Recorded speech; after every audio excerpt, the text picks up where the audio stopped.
Lei 10.259, de 12 de julho de 2001, Juizados Especiais Federais. Artigo 1º. São instituídos os juizados especiais cíveis e criminais da Justiça Federal, aos quais se aplica, no que não conflitar com esta lei, o disposto na Lei 9.099, de 26 de setembro de 1995. Artigo 2º. Compete ao Juizado Especial Federal Criminal processar e julgar os feitos de competência da Justiça Federal relativos às infrações de menor potencial ofensivo, respeitadas as regras de conexão e continência. Parágrafo único. Na reunião de processos perante o juízo comum ou o tribunal do júri, decorrente da aplicação das regras de conexão e continência, observar-se-ão os institutos da transação penal e da composição dos danos civis. Artigo 3º. Compete ao Juizado Especial Federal Civil processar, conciliar e julgar causas de competência da Justiça Federal até o valor de 60 salários mínimos, bem como executar as suas sentenças. Parágrafo 1º. Não se incluem na competência do Juizado Especial Civil as causas, inciso 1, referidas no artigo 109, inciso 2, 3 e 6 e 11 da Constituição Federal, as ações de mandado de segurança, de desapropriação, de divisão e demarcação populares, execuções fiscais e por improbidade administrativa e as demandas sobre direitos ou interesses difusos, coletivos ou individuais homogêneos. Inciso 2. Sobre bens imóveis da União, autarquias e fundações públicas federais. Inciso 3. Para anulação ou cancelamento de ato administrativo federal, salvo de natureza previdenciária e o de lançamento fiscal. Inciso 4. Que tenham como objeto a impugnação da pena de demissão imposta a servidores públicos civis ou de sanções disciplinares aplicadas a militares.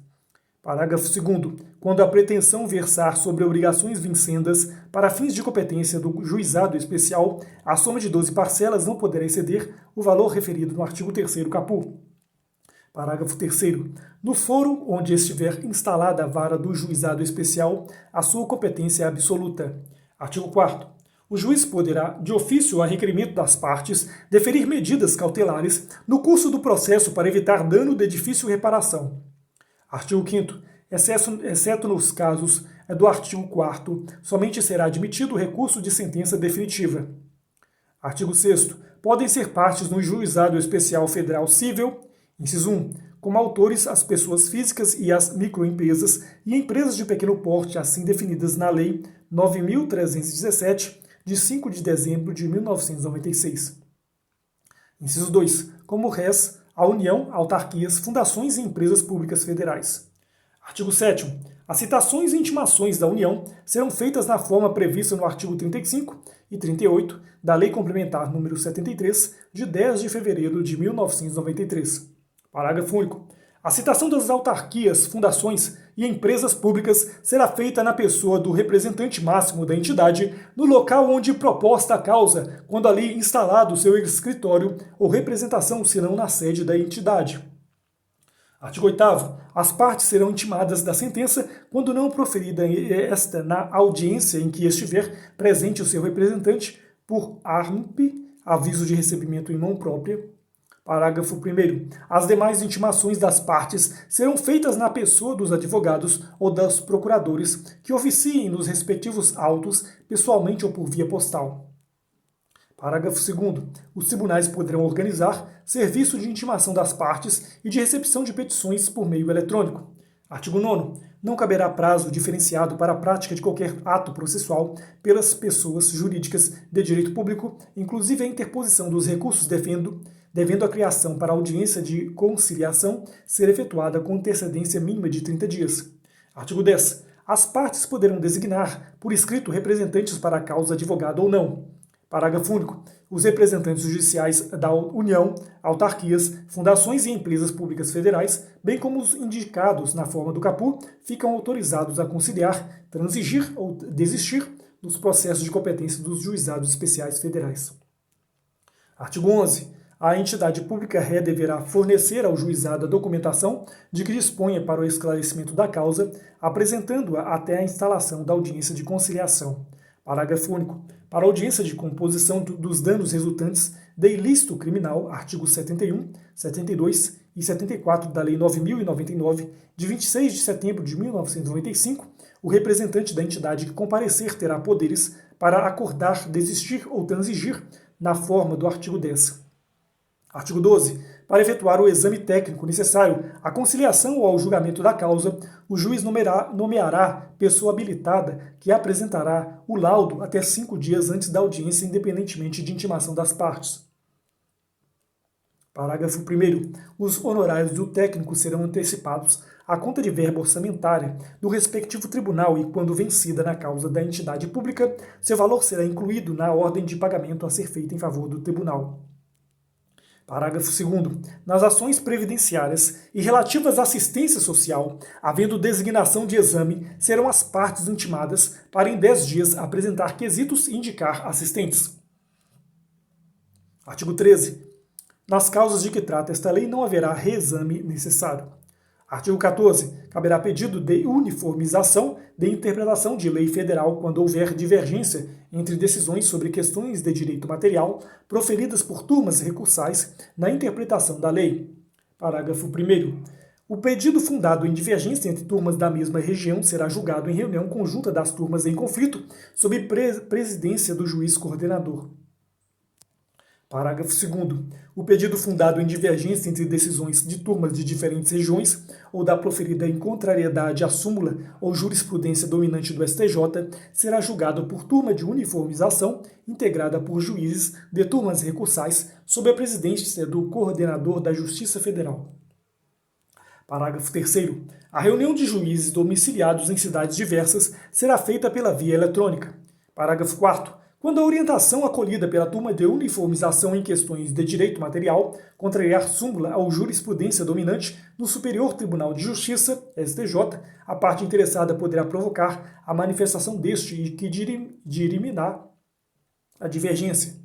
Artigo 5º. No caso dos parágrafo 4º, presente a plausibilidade do direito invocado e havendo fundado receio de dano de difícil reparação, poderá o relator conceder, de ofício a requerimento do interessado, medida liminar determinando a suspensão dos processos nos quais a controvérsia esteja estabelecida.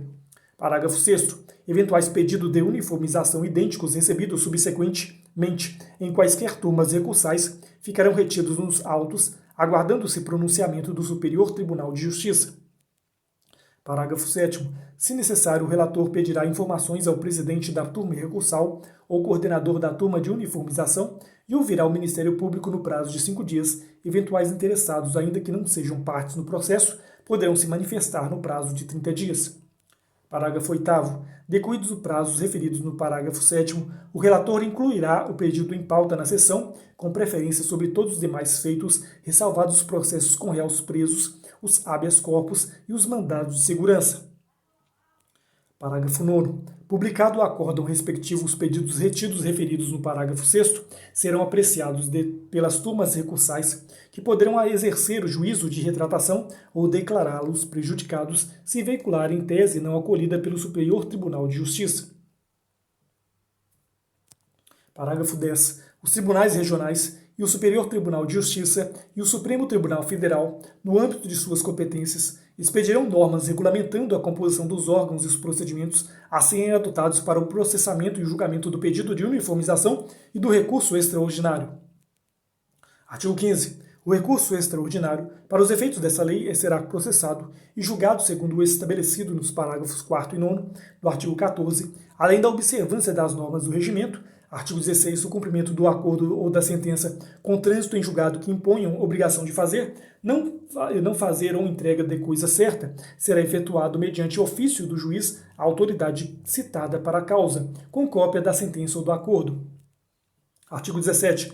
Tratando-se de obrigação de pagar quantia certa, após o trânsito em julgado da decisão, o pagamento será efetuado no prazo de 60 dias, contados da entrega da requisição por ordem do juiz à autoridade citada para a causa na agência mais próxima da Caixa Econômica Federal ou do Banco do Brasil, independentemente de precatório. Parágrafo 1º.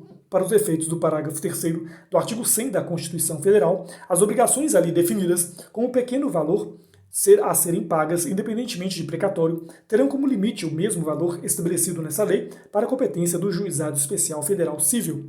Artigo 3º caput. Parágrafo 2º. Desatendida a requisição judicial, o juiz determinará o sequestro do numerário suficiente ao cumprimento da decisão. Parágrafo 3º. São vedados o fracionamento, repartição ou quebra do valor da execução de modo que o pagamento se faça, em parte, na forma estabelecida no parágrafo 1º deste artigo e, em parte, mediante a expedição do precatório e a expedição de precatório complementar ou suplementar do valor pago. Parágrafo 4º. Se o valor da execução ultrapassar o estabelecido no parágrafo 1º, o pagamento far-se-á sempre por meio do precatório, sendo facultado à parte exequente a renúncia ao crédito do valor excedente para que possa optar pelo pagamento de saldo sem o precatório da forma lá prevista. Artigo 18. Os juizados especiais serão instalados por decisão do Tribunal Regional Federal. O juiz-presidente do juizado designará os conciliadores pelo período de 2 anos. Admitida a recondução, o exercício dessas funções será gratuito, assegurados os direitos e prerrogativas do jurado.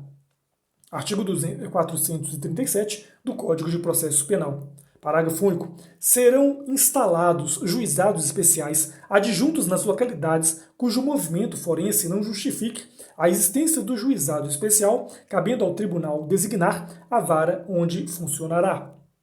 Artigo 19. No prazo de 6 meses a contar da publicação desta lei, deverão ser instalados os juizados especiais nas capitais dos estados e no Distrito Federal, parágrafo único, na capital dos estados, no Distrito Federal e em outras cidades, onde for necessário, neste último caso, por decisão do Tribunal Regional Federal, serão instalados juizados com competência exclusiva para ações previdenciárias. Artigo 20. Onde não houver vara federal, a causa poderá ser proposta no Juizado Especial Federal mais próximo do foro definido no artigo 4º da Lei 9.099, de 26 de setembro de 1995, vedada a aplicação desta lei no juízo estadual. Artigo 21. As turmas recursais serão instituídas por decisão do Tribunal Regional Federal, que definirá sua composição e área de competência, podendo abranger mais de uma sessão. Artigo 22. Os juizados especiais serão coordenados por juiz do respectivo Tribunal Regional, escolhido por seus pares, com mandato de 2 anos. Parágrafo único. O juiz federal, quando o exigirem as circunstâncias, poderá determinar o funcionamento do juizado especial em caráter itinerante, mediante autorização prévia do Tribunal Regional Federal, com antecedência de 10 dias. Artigo 23. O Conselho da Justiça Federal poderá limitar por até 3 anos, contados a partir da publicação desta lei, a competência dos juizados especiais cíveis, atendendo à necessidade da organização dos serviços judiciários ou administrativos. Artigo 24. Os Centros de Estudos Judiciários do Conselho da Justiça Federal e as escolas de magistratura dos Tribunais Regionais Federais criarão programas de informática necessários para subsidiar a instrução das causas submetidas aos juizados e promoverão cursos de aperfeiçoamento destinados aos seus magistrados e servidores. Artigo 25. Não serão remetidas aos juizados especiais as demandas ajuizadas até a data de sua instalação. Artigo 26. Competirá aos tribunais regionais federais prestar o suporte administrativo necessário ao funcionamento dos juizados especiais.